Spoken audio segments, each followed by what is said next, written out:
There are about 1.2 million open warrants in New York City, the Brooklyn District Attorney's Office reports, with more than 260,000 in Brooklyn alone. While most are for low-level, so-called quality-of-life offenses like drinking in public, those violations still factor large in Commissioner Bratton's broken windows approach to policing. Left unanswered, a summons can land you in jail, which is why Brooklyn District Attorney Ken Thompson will provide an opportunity for individuals with outstanding summons warrants to begin again. But what is Begin Again? It's a program that provides a safe space to resolve outstanding warrants. To explain in detail how the program works and its expected impact in Brooklyn, we want to welcome a familiar face in a new position, our former BK Live co-host, Charisma Troiano, who's now the press secretary at the Brooklyn District Attorney's Office. Great to see you. We're all great to see you guys as well. As well as Dawn Ryan, attorney in charge at the Legal Aid Society. And thank you so much for joining us today, Dawn. Thank you. Thank you so much for being here with us. So tell us about this safe space of Begin Again. Yeah, so Begin Again is an initiative that was started in the Brooklyn DA's office titled Begin Again. And it essentially provides a non-confrontational, safe environment for individuals who have open bench warrants that result from not appearing or not answering to an underlying minor violation or a summons that one was issued. And so what ends up happening is that when you don't answer a summons, for example, for walking your dog without a leash, for riding your bike on the sidewalk, for drinking in public, you are issued a summons, and if you don't answer that, a bench warrant is almost always issued for your arrest. And so what the Brooklyn District Attorney's Office said is, you know what, we need to try to figure out what we can do with this backlog of open warrants that are currently in our New York City summons system, and one way is through this program, Begin Again, allowing individuals who have open warrants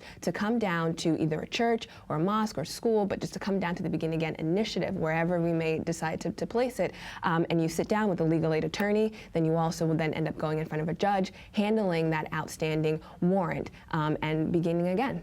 Okay, can you tell us a little bit about the stats of the summonses? In the intro we spoke there's $1.3 million. Can you talk to us about why there are so many summonses? Actually, I think this may be a better question for Dawn. How did we get into this situation? Unfortunately, there are many quality of life offenses which lead people to be stopped and get arrested, and they range from anything from loitering, being in a park after hours, after curfew, spitting on the sidewalk. I mean, there's a myriad of these offenses. And the debate that continues, and I think that both the DA's office and Legal Aid Society would welcome, is a dialogue about how best we treat these offenses. But as long as they are considered criminalized offenses, that means that many, many individuals who, once they are stopped and are basically arrested for these offenses and given a summons ticket to come back at another time, when they fail to do so, there are huge consequences. So I'm not sure exactly how we got into this mess, but we are in the unfortunate situation where there are way, way too many of these outstanding summonses. And that's why this program is a welcome addition to dealing with them. What are those consequences, Dawn? The consequences could well be that as long as an individual who could well be a possible client of the society, as long as that individual does not show up on the pending summons, maybe that individual considers it very insignificant. Maybe that individual has unbelievable work hours which do not permit that individual to come down and answer the summons. Maybe there are family issues. Whatever the reason may be, if that individual does not answer the summons, the next step is that when that client is stopped for any reason, questioned by the police or stopped for a traffic offense, that summons appears on that person's record, and the police are required. It is not a discretionary issue. The police are required to bring that client down to central booking and basically process that client. So whether or not there is a new offense or a new charge, that client does remain incarcerated for a period of time on that summons warrant. More so, as long as that warrant stays on that individual's record, if the client pursues some kind of license, if the client pursues employment, if the client pursues a certain educational opportunity, there is a very strong risk that the prospective employer, educator, et cetera, may well turn down that person because of that warrant that is existence. Okay, come back across the table to you. How does this program, we know the obvious benefits for people with warrants, but how does this program benefit the DA's office? Well, this program benefits just the community in general. So one problem is that when you have these open warrants on the system, that's taking away from judges who are now adjudicating these warrants, from prosecutors who may have to assist with regard to the disposition of these warrants. And these are minor offenses that these warrants are being issued for, where the summonses are for minor offenses, and the warrants, of course, are being issued when you don't respond to that summons. So it's taking away valuable time and just the judicial economy as a whole from looking at larger, more serious offenses when we're dealing with these very minor, low-level quality of life offenses that we're talking about here. Right. There's this huge backlog, right, which Yeah, then yeah. backs up on the courts, on the Exactly. police. So then how do you work together with Legal Aid in this effort? The Legal Aid Society basically has two defense operations in place at the church, or as my colleague is indicating, wherever this initiative may be located next. Right. But the two components from our perspective are, one, we have a team of attorneys who represent the individuals in the makeshift courtroom where those summonses are resolved. We also have a larger team of attorneys and paralegals in a separate area who are interviewing individuals who come in who may not necessarily have any kind of summons warrant. They may well be responding to the publicity about this event as a means of finding out if that individual has anything going on in his or her record, or maybe an individual has a misdemeanor or more serious kind of warrant going on. Many of the individuals, when they hear about Begin Again, they will end up online, not to resolve necessarily the summons warrant, which they may or may not have, but a host of other issues. The individual may have an immigration matter. The individual may have a housing matter. The individual sees this project as a great opportunity to go and sit down with our team of lawyers and paralegals. We will interview those individuals. And if it's a matter we could resolve on that day, that's wonderful. If it's not, we will often advise that client to make an appointment with us. We sometimes make appointments on the spot. So that client, prospective client, will come to our office at a later time. And since the Legal Aid Society also has a civil practice, an immigration practice, and a host of other practice areas, we kind of can bring that client in and speak to our colleagues in one of those other practice areas. And this is exactly why we partnered with the Legal Aid Society and a number of other community-based local groups in order to provide this service to Brooklynites, and essentially it ended up being for a number of New Yorkers. We had people from New York, from the Bronx, from Queens, even Staten Island coming down to this event. And so partnering with Legal Aid Society, partnering with OCA, partnering with the NYPD, I mean, this is truly community justice at work, right? We're building and we're forging relationships with the community, having the community understand that by working with and having law enforcement and the DA's office and Legal Aid Society and other community-based groups work together, we can, achieve some sort of a change and make a dent with regard to the system that we have today. Okay. I just want to, please. No, I was just going to say, to just add one other point from Legal Aid Society's perspective, it is very rare that so many entities can maybe unified in having one goal. And if you go to a Begin Again initiative, you see not only the police, the court administration, the assistant district attorneys, but the church parishioners. There are a huge number of the volunteers who want to help their own in the communities. And it's very rare that that kind of goal could be so single and so beneficial.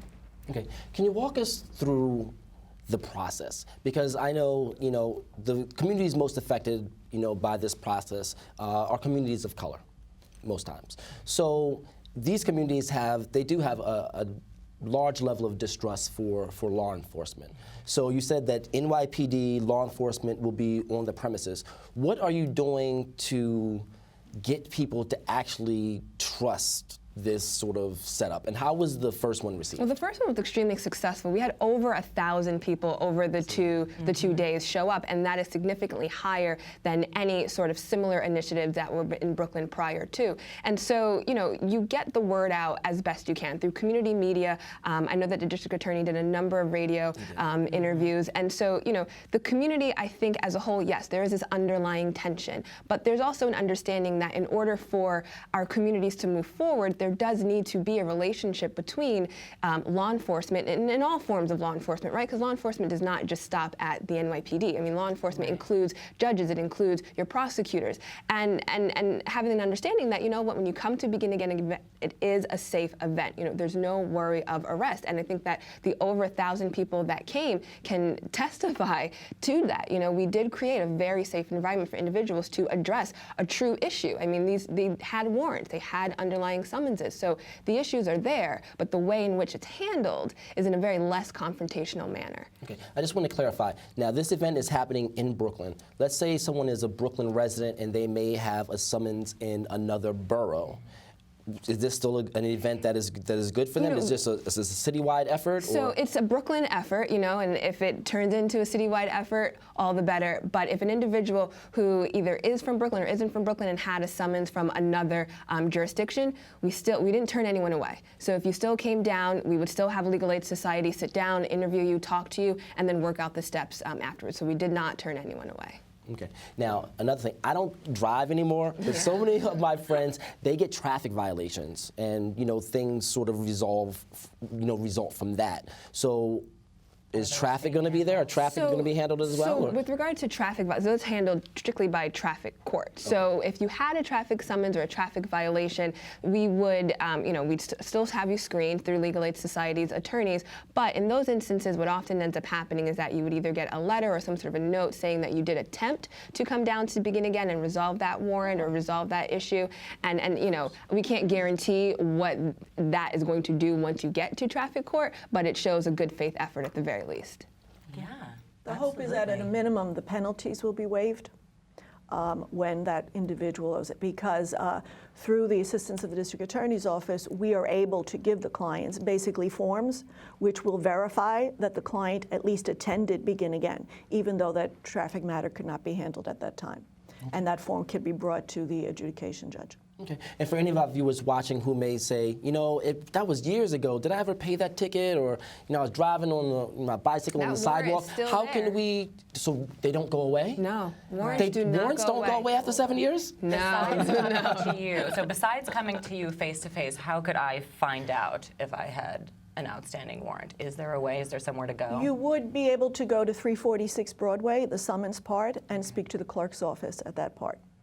As an alternative, very often potential clients come directly to the Legal Aid Society office and will make that inquiry, because one of the other advantages of having the Begin Again initiative is that the Legal Aid Society brings laptops and desktops as part of the operation, and we are given access by the courts so that we then and there can check the status of any summons. That is indeed rare. That to just right there in the church to be able to turn to the person and say, I'm looking at the system and I see everything or nothing that you may have.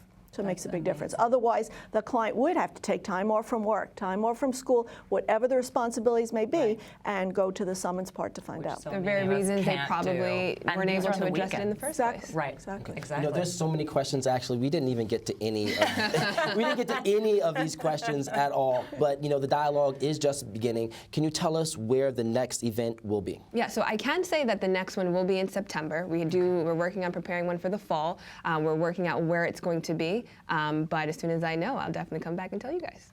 It's probably going to grow from what it sounds like. Absolutely. I mean, if you start off with over 1,000 people with the very first Right. one that the Brooklyn District Attorney is holding, you can imagine what's going to happen in September. And now they know that it really is a safe space, and that word will get out even further. Yeah. Well, people definitely need to check their status. I mean, with a backlog of 1.2 million, that's a lot. It is. We made a small dent, but there's definitely more work to do. Please thank our friends over at the DA's office. Ken Thompson's doing such a great job, and Legal Aid. So much. Thank you so much for coming, guys. All right. Thank you.